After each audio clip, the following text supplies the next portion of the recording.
Assalamualaikum warahmatullahi wabarakatuh.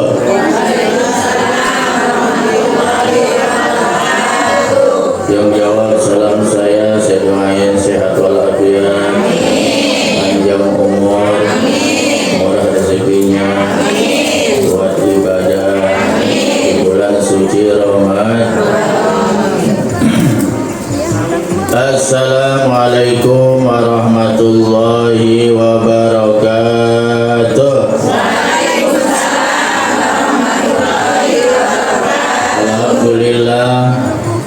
Alhamdulillahirabbil alamin wassalatu wassalamu ala asyrofil anbiya'i wal mursalin sayyidina wa habibina wa syafi'ina wa qurrati ayunina wa maulana Muhammadin wa ala alihi wa sahbihi ajma'in.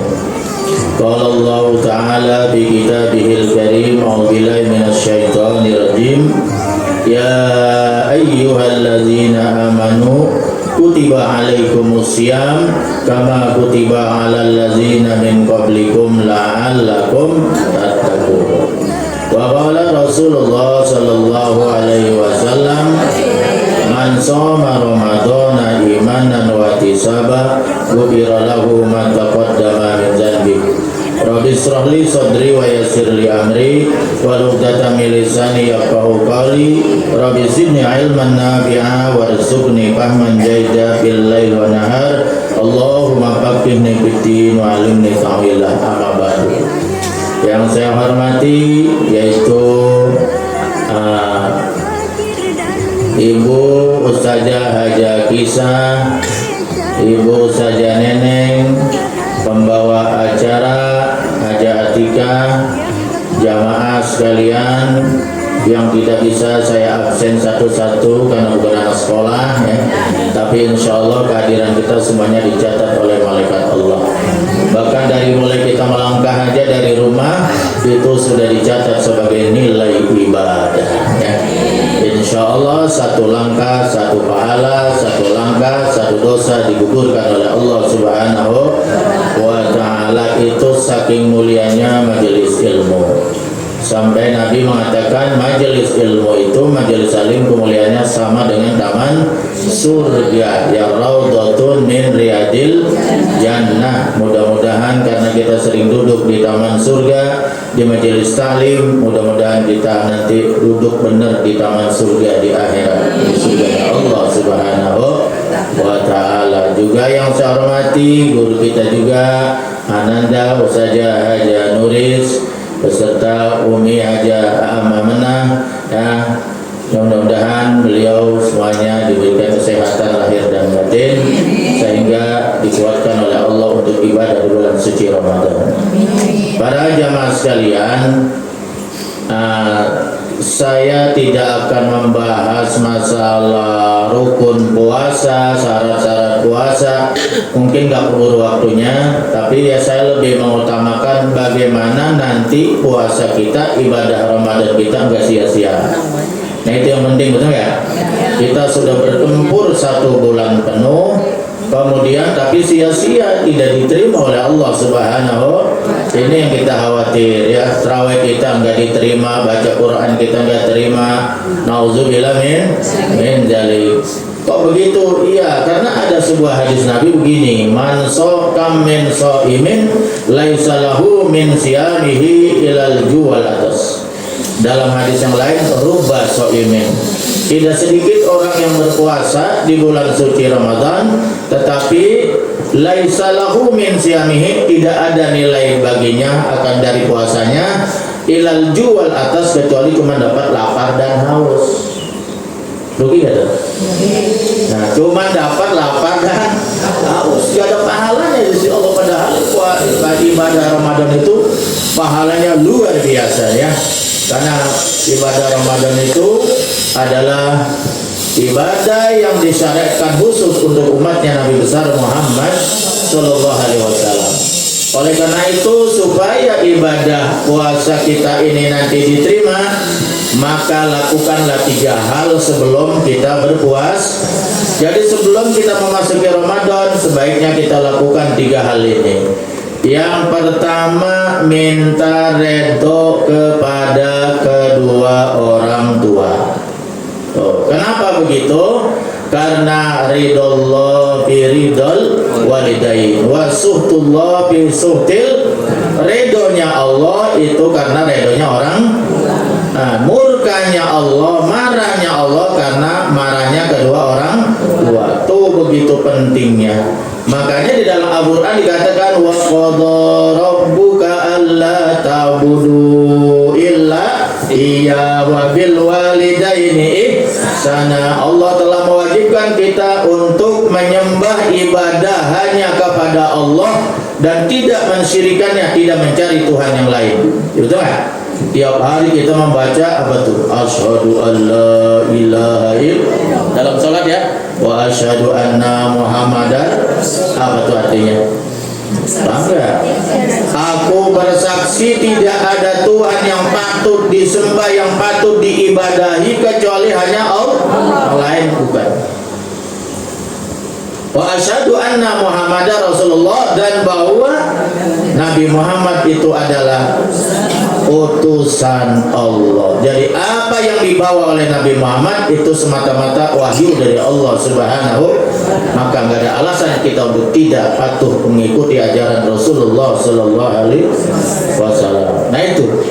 Tapi di situ dilanjutkan wabil walidaini ihsana. Dari mendengarkan ayat ini surat Al-Isra, kewajiban kita itu setelah kita taat kepada Allah, sujud kepada Allah, yang kedua kita wajib berbuat baik kepada kedua orang tuh. Coba bayangkan itu bergandengan tuh.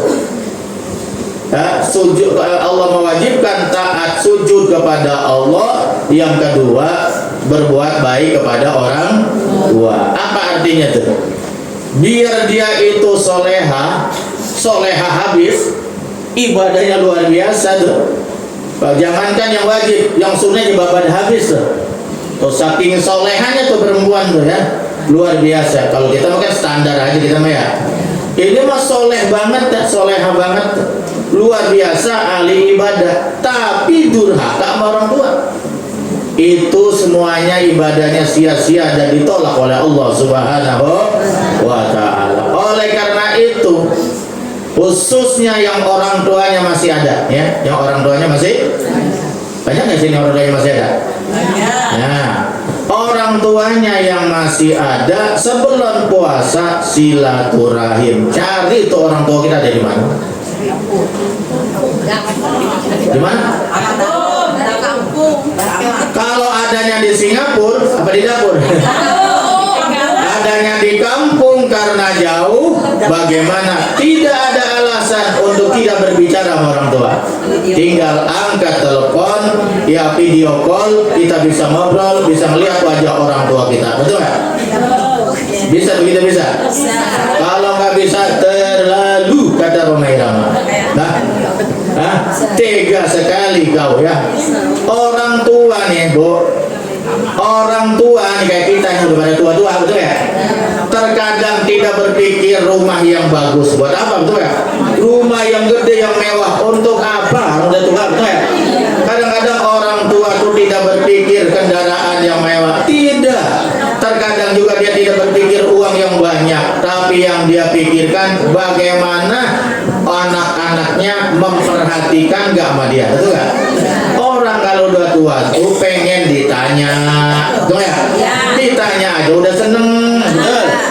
Orang kalau tua tuh pengennya begitu, punya perhatian dari anaknya, dari mantunya, dari cucunya. Ini kagak, sampai lebaran kagak datang, tuh dasar anak durhaka. Ya. Nah oleh karena itu, ini sebelum kita puasa minta redho sama orang. Kalau orang tua kita redho sama kita, insya Allah ibadahnya lancar, insya Allah rezekinya juga lancar. Percayalah ya. Makanya orang yang durhaka sama orang tuanya, kemanapun dia pergi, ke ujung dunia sekalipun, hidupnya tidak akan berkah ya. Tidak akan oleh karena itulah, mari yang masih punya orang tua hubungi orang tuanya, kalau perlu datangi, kalau bisa didatangi, bahagiakan orang tua kita. Membahagiakan orang tua tidak mesti pakai duit yang banyak, betul? Orang tua juga tahu nih anak gua yang pertama ya duitnya banyak, wajar kalau jangan ngasih duit, betul ya? Tapi anak gua nih yang nomor 2 rezekinya pas-pasan, nggak usah lo yang penting datang gua ngeliat lo aja udah girang, betul ya? Itu orang tuanya biasa gitu ya. Lu kemari aja lu bawa tuh cucu gua. Nah, begitu aja udah seneng, betul nggak? Nah, ibaratnya diberi kerudung hati udah girang. Tuh kalau aja orang tua pasti mengerti. Jadi membahagiakan orang tua tidak mesti pakai dunia, betul? Biar anaknya kaya raya di mana-mana, tapi kagak pernah open nama orang tuanya. Mungkin orang tuanya lebih senang sama anaknya yang hidup sederhana, tapi open nama orang tuanya. Betul apa benar? Udah tua, udah gak berdaya, jalannya udah payah, mana gak ditengok-tengokin, gak ditanya-tanya sama anak mantu, sedih hatiku. Betul nggak?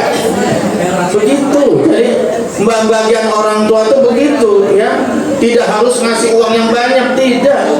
Tengokin aja dulu, betul nggak ya? Namanya mau puasa, ya apa-apa kayak tenteng apa adanya, betul nggak ya?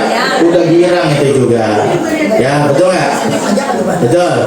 Nah, oleh karena itu beruntunglah orang yang masih punya orang tua dan dia mendapat redho dari orang tuanya. Insya Allah kalau orang tuanya redho, ibadahnya lancar dan diterima oleh Allah Subhanahu Wa Taala. Yang jadi masalah kalau orang tuanya nggak ada, gimana caranya? Orang tua kita ini udah nggak ada, betul nggak ya? Rata-rata orang tua kita ini banyak sini yang udah nggak ada, sudah pindah alam ke alam barzah, alam kubur. Bagaimana caranya minta redho sama orang tua yang sudah meninggal dunia? Kita merasa waktu masih hidup sering usahain orang tua, betul nggak? Merasa kurang berbakti sama orang tua, betul nggak? Merasakan nggak tuh? Iya. Kadang-kadang sering merepotkan. Sampai kita udah punya anak sih masih minjem mulu orang tua. Tapi orang tua mah kagak pernah nolak kalau ada. Itulah cinta orang tua sepanjang masa, tapi cinta anak kepada orang tua terkadang sepanjang gala. Betul benar? Tuh kalau orang tua mah. Nah, betul nggak? Kadang pala buat kaki, pala buat sampai udah punya anak bini, kadang-kadang kalau minjem masih ada dikasih aja. Betul nggak? Tuh orang tua. Betul nggak ya? Kalau anak mah belum tentu. Makanya ibu saya pesen ya, kalau suaminya pengen berbakti sama orang tuanya jangan dilarang, karena suami sampai kapanpun itu tetap milik ibunya. Suami itu sampai kapanpun dia tetap milik orang tuanya, betul nggak? Tapi kalau ibu kalau sudah nikah, masa ibu milik suaminya. Makanya ibu mah kalau ingin ngasih orang tuanya kudu izin dulu sama suami. Tapi kalau suami tidak perlu izin kalau dia mengasih duit buat orang tuanya, betul nggak? Yang penting dia bersikap adil, dia tetap memberi nafkah kepada istri itu. Paham dong? Paham dong? Karena redho surganya seorang anak itu terletak pada redho orang tua. Kalau dia sampai durhaka sama orang tuanya, maka pintu surga tidak akan dibukakan oleh Allah Subhanahu Wa Taala. Al jannatu tahta aqdamil ummahat. Surga itu ada di telapak kaki, khususnya nih buat para suami. Paham toh? Bagaimana orang tua kita yang telah meninggal dunia, caranya biar itu suami kita, orang tua kita redho sama kita. Waktu masih hidup kita kurang banyak berbakti, karena mungkin hidupnya juga masih pas-pasan, betul gak? Bagaimana caranya? Sekarang kita merasa hartanya sudah lumayan, maka bersedekahlah buat orang tua kita yang telah meninggal. Itu caranya. Ya. Kalau ibu punya rezeki, sekali-kalilah beramal, niatkan pahalanya buat orang tua kita. Tuh orang tua kita senang sekali, karena pahala sedekah itu berbeda dengan yang lain. Pahala sedekah itu balasannya langsung dibalas di alam kubur. Makanya kalau ada orang meninggal dunia, Bu, di alam kubur itu minta balik lagi, ya Rob, kembalikan saya sebentar aja ke dunia. Kenapa? Saya pengen sedekah. Ternyata kata para ulama, kenapa begitu? Mintanya bukan pengen haji, pengen bukan sholat, puasa. Saya pengen sedekah, karena balasan sedekah langsung dibalas di alam kubur. Ayo, makanya jangan pelit.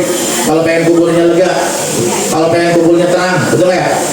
Ayo, kalau perlu di pagi hari sedekah habis subuh atau hari Jumat, ya, walaupun punya bini 50.000 sedekah buat fakir miskin, buat anak yatim, ya, buat di masjid, niatin, ya Allah, aku sebarkan uang ini pahalanya untuk kedua orang tua. Allah kan tahu, kita niat dalam hati sudah tahu. Itu caranya berbakti kepada orang tua yang telah meninggal dunia. Kalau ibu melakukan itu, nanti anak ibu begitu ngikutin, betul nggak? Baru aba'akum tabarakum abna'ukum, kata Nabi.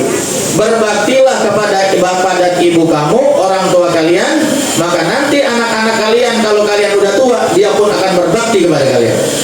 Hukum karma kalau orang tua mah. Tapi kalau orang tua kita nggak openi, kita nggak eruin, kita nggak perhatikan, kita buang dia sampai sedih tuh orang tua kita, maka nanti pun Allah balas kita waktu masih tua, waktu tuanya nanti juga nggak diopenin sama anak-anak kita. Nauzubillah min, nauzubillah min. Itu hadis Nabi loh, Nabi yang bilang begitu. Coba ya, Doi, yang masih punya orang tua masih hidup. Yang udah nggak ada tuh tadi seperti itu caranya. Bersedekah pahalanya niatin buat orang, baca Yasin, baca Quran di rumah niatin pahalanya buat orang tua. Begitu. Yang kedua, doakan. Ada doa di dalam Al-Quran. Rabbana gfirli wali walidayya walil mu'minina yauma yakumul hisab. Itu kan ada doa bidah. Rabbana gfirli wali walidayya walil mu'minina yauma yakumul hisab. Ini kalau kita baca tiap habis sholat, itu di kita dapat ampunan dari Allah, kedua orang tua kita dapat ampunan dari Allah, malah seluruh mukminin dan mukminat juga diampuni oleh Allah Subhanahu. Kagak apal Pak Ustaz. Kalau kagak apal udah Rabbi gfirli wali walidayya warhamhuma kama rabbayani shaghira. Nyampe enggak? Nyampe. Karena Nabi bilang awaladin solihin yad'ulah. Anak yang soleh itu anak yang selalu mendoakan orang tuanya. Terus selama dia berdoa, itu doa mengalir ke alam kubur. Kuburnya jadi terang, kuburnya jadi lega. Alhamdulillah. Tuh cara berbakti sama orang tua yang telah meninggal.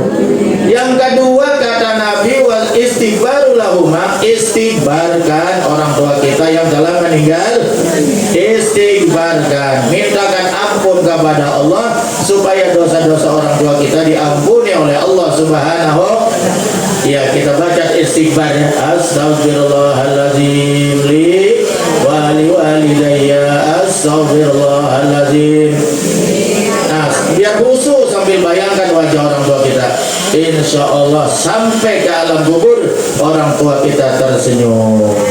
Dan bahkan anak yang di dunianya selalu mendoakan dan mengistighfarkan kedua orang tuanya, nanti orang tuanya itu dipindahkan dari surga yang kelas biasa ke surga yang sangat tinggi derajatnya oleh Allah Subhanahu wa taala. Amin ya rabbal. Itu karena doa dan istighfar orang tua yang anak-anaknya yang masih hidup. Yang kedua, kalau pengen puasanya diterima, ibadah Ramadannya diterima, disempurnakan oleh Allah, maka suami dengan istri saling memaafkan. Woi istri, mana istri? Ini istri semua ya? Ayo mumpung ini belum puasa, kita minta maaf kepada suami. Bang, maafin ayah, saya selama mendampingi abang barangkali masakannya kurang enak, ya terlalu sayur asem, terlalu banyak asemnya sampai setengah kilo ya. Iya, sampai ke asinan, akhirnya darah tinggi tuh suami marah-marah, betul nggak ya? Mungkin saya nggak nyuci pakaiannya kurang bersih. Mungkin apa gosoknya kurang rapi. Mungkin di tempat tidur saya selalu ngasih pantat, ya. Saya nggak open sama suami tuh. Istri madep ngalor, bininya suami madep ngidul. Ya Allah, udah begitu kentut lah gitu. Dasar istri kurang ajar, nggak sopan itu. Ya, ada nggak yang begitu? Mana? Ada sih, emang nggak ada. Enggak beda. Ya, itu kalau suaminya tersinggung, suaminya itu kesel, maka sampai pagi sang istri dilaknat oleh malaikat Allah. Apalagi suaminya minta pura-pura macam alasan enggak jelas, lagi capek lah, apalah ya. Karena suami itu kalau udah pengen nggak bisa direm. Itu kalau nggak dikasih bisa kepalanya pusing, nggak ada obatnya, betul nggak ya? Nah itu oleh karena itulah ibu-ibu sekalian, kalau ibu pernah melakukan seperti itu, ayo minta maaf sama suami. Mungkin ibu kurang memperhatikan suami, ya. Kadang-kadang disuruh bikin kopi aja malas, kadang-kadang nyuci pakaian aja malas, ya. Sampai ditegur sih, itu kalau nyuci sekalian pakaian gua bawa sekalian, kata suaminya begitu. Masya Allah, naudzubillah min. Padahal di zaman Rasulullah itu para kaum ibu demo, bukan demo sih, apa namanya ya, dia kata unjuk rasa keterlaluan ya. Pokoknya tuh ibu kayak protes gitu. Ibu-ibu rombongan protes menghadap Rasulullah. Wahai Rasulullah, saya ini pengen mati syahid kayak kaum laki-laki. Masa laki-laki doang dia diwajibin perang? Dulu kan wajib perang ya, wajib militer karena luar biasa musuh Islam. Kata Nabi, barang siapa yang ikut perang mati di medan perang, mati syahid, gak perlu disolatkan, gak perlu dikapankan, gak perlu dimandikan, kubur dengan pakaian yang penuh darah, maka dia nanti tidak disoal lagi di dalam kubur, masuk surga tanpa dihisab. Nah kaum perempuan pengen begitu. Apa kata Nabi? Hei kaum perempuan, pulang, nggak usah perang. Kalau perang nanti bagaimana anak kamu? Siapa yang urus? Betul nggak ya? Kalau suami meninggal dunia tuh anak masih keurus. Tapi kalau kamu yang meninggal dunia sebagai istri, tuh anak belangsitan, betul nggak? Contohnya lihat ayam. Ayam kalau ngiring 20, 10 masih bisa keurusan, padahal bapaknya gak ada. Ayo, ayam mana suaminya? Ayam mana tuh ayam suaminya?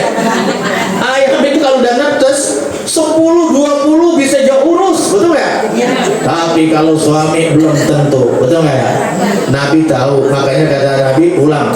Tidak usah ikut perang kamu untuk mendapat pahala jihad, mati syahid, cukup berjuang di rumah saja. Perangnya di rumah dengan apa? Urus suami, itu mati pahalanya syahid. Urus anak, itu pahalanya syahid. Ngurus rumah tangga, itu pahalanya enak kan? Enak banget tuh jadi perempuan itu, jadi perempuan. Nah, makanya ibu-ibu sekalian, mumpung kita ini belum puasa, nah sebentar lagi kira-kira tinggal berapa bulan? 14 hari. 13 hari. Ya. Di sini Rasulullah SAW bersabda, Bu, ayyumma ra'atun mata wa zawjuha anha radin dakhalatil jannah. Perempuan mana saja, dengerin, baik perempuan mana saja, istri mana saja, mata dia mati, wa zawjuha anha radin, dan suaminya redho, meninggal dunia suaminya redho, bukan pengen kawin lagi, bukan. Artinya suaminya ikhlas betul, bala didoain oleh suaminya, maka perempuan yang model begini dakhalatil jannah, masuk surga min haitsu sa'a, dari pintu mana yang dia mau, pintu depan, pintu samping, pintu belakang.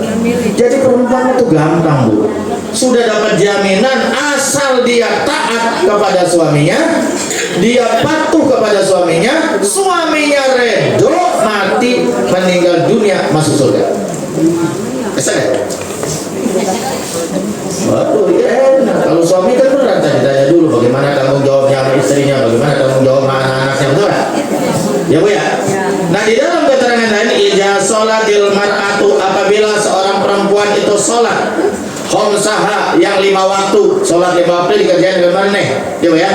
Sholat 5 waktunya dikerjain dengan benar ya. Wa shomat syaroha, dan dia kerjain puasa di bulan Ramadan. Wa hafizat farjoha, dan dia jaga kemaluannya, dia jaga kehormatannya. Wa ato'at zaujah, dan dia patuh kepada suaminya. Tentunya perintah yang baik ya. Nah, perintah yang tidak bertentangan dengan agama. Kila, maka dikatakan laha kepada perempuan itu, udhuli, wahai kaum perempuan, masuklah. Masuklah al-jannata, ke dalam surga, min abwabil jannah, kepada daripada pintu-pintu surga, syi'ti, yang kau hendaki. Enak kan?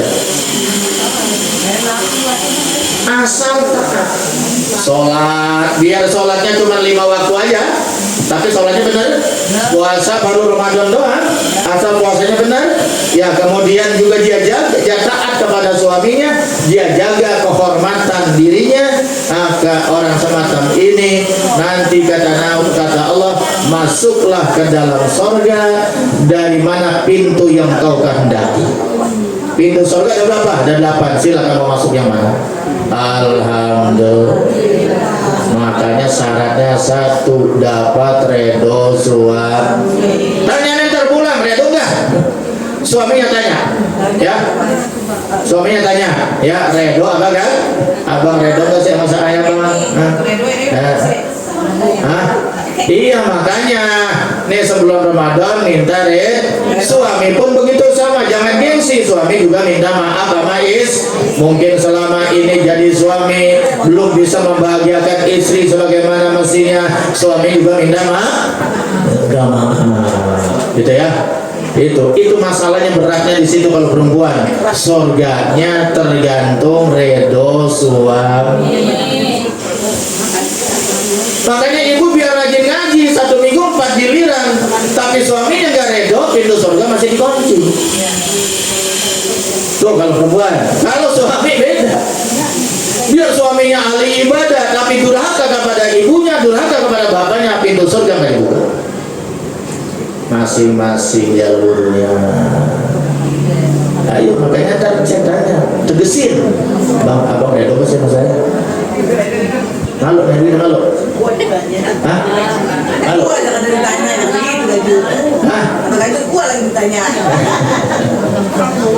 Kita kan perlu kepastian, betul nggak?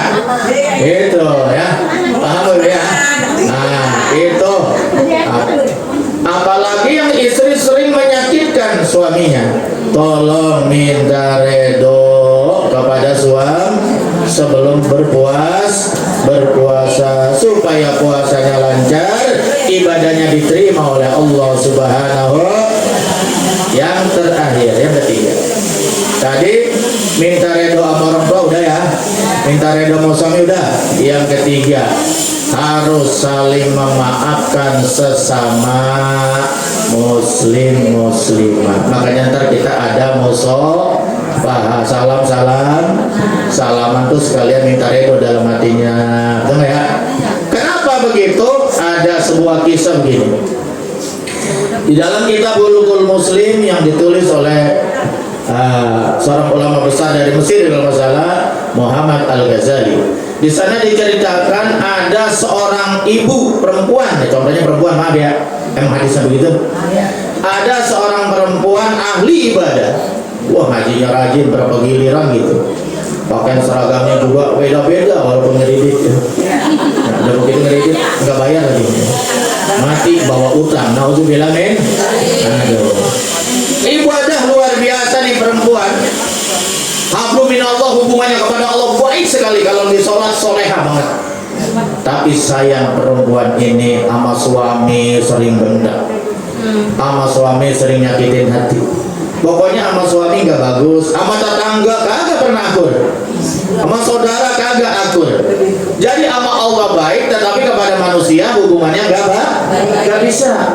Dalam Islam itu hablum minallah, hubungan kepada Allah harus baik, hubungan kepada manusia juga harus baik. Kemudian ini ada seorang sahabat lapor sama Nabi, ya Rasul, ini perempuan gini bagaimana nanti di akhirat? Lisannya tajam, lisannya suka nyakitin orang. Walakin lisannya tuzi yu'thiruna, lisannya tajam suka nyakitin orang lain. Bagaimana ya Rasul? Ini sahabat laporan. Dia min ahli nar, perempuan ini calon penghuni neraka walaupun rajin ibadah. Ngeri gak? Ngeri gak? Ayo yang merasa masih marah-marah sampai sekarang, damai. Sampai sekarang masih marah, masih dongkol hatinya. Ayo senyum. Ketemu, minta maaf, minta redo. Tidak boleh. Ya. Kemudian laporan lagi, ya Rasulullah, ada seorang perempuan ibadahnya biasa-biasa saja. Sholat cuma yang 5 waktu, tapi dikerjain tepat waktu.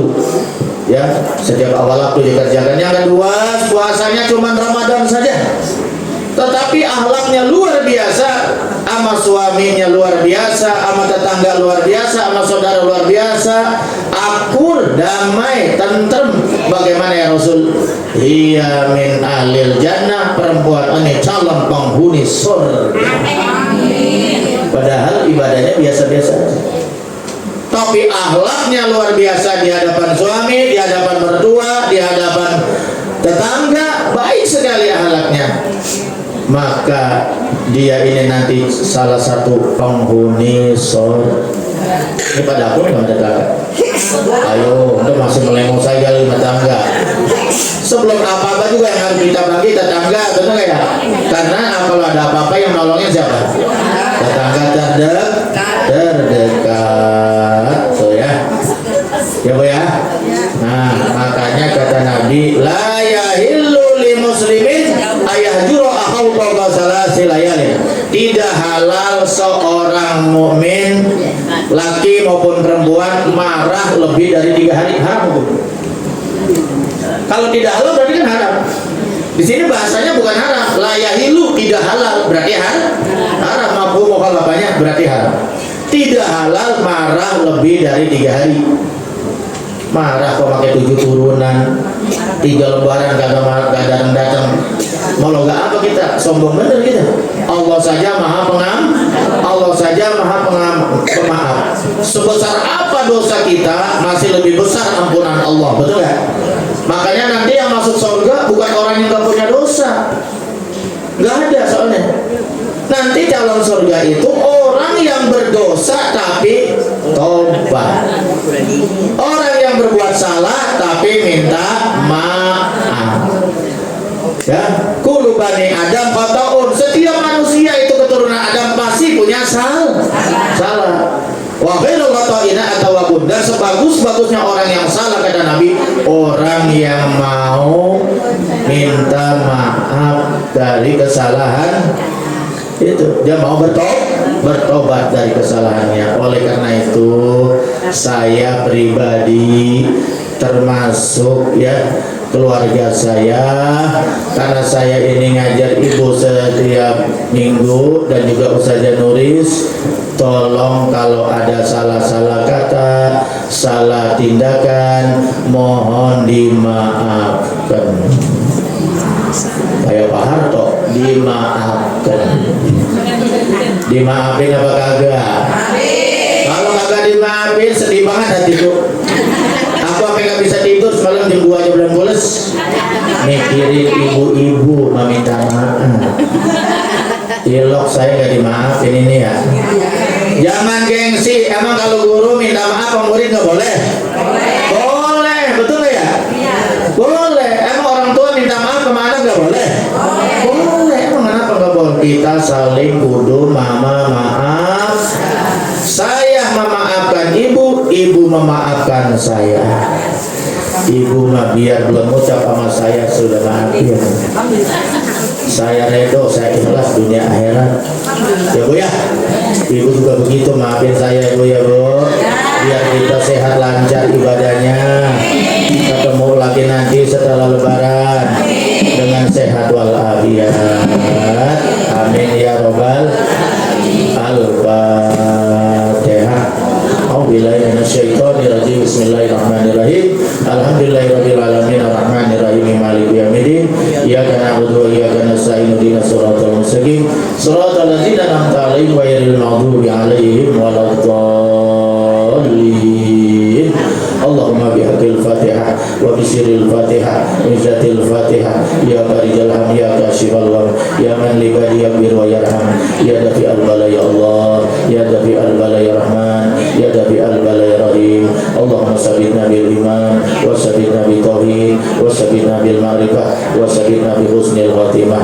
Ya Allah biha, ya Allah biha, ya Allah bi husnil khatimah min umuri dunya wal akhirah. Allahumma inna nas'aluka husnal khatimah wa na'udzubika min su'il khatimah. Allahumma yassir lana inda khuruji ruhina bi qawli la ilaha illallah Muhammadar Rasulullah. Allahumma barik lana bi Sya'ban wa balighna Ramadan wa ighfir lana dzunubana wa hasil maqasidana wa sahih ajsadana. Ya Allah, berkahilah kami di bulan Sya'ban. Angkatlah seluruh amal ibadah kami di bulan Sya'ban.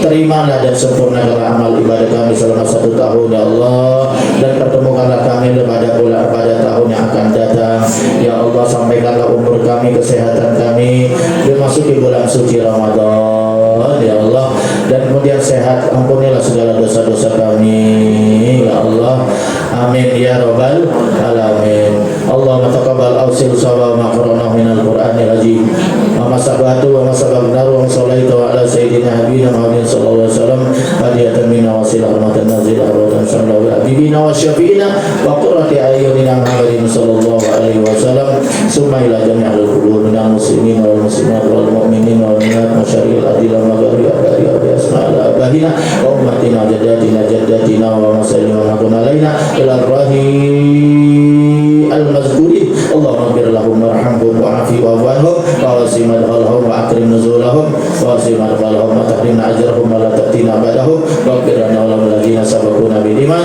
wa la taj'al fi qulubina illadzina amanu innaka ghafurur rahim. Allahumma anzil rahmah wal maghfirah 'alal qubur min ahli la ilaha illallah Muhammadar Rasulullah. Allahumma ij'al quburahum rawdatan min riyadil jinan wa la taj'al quburahum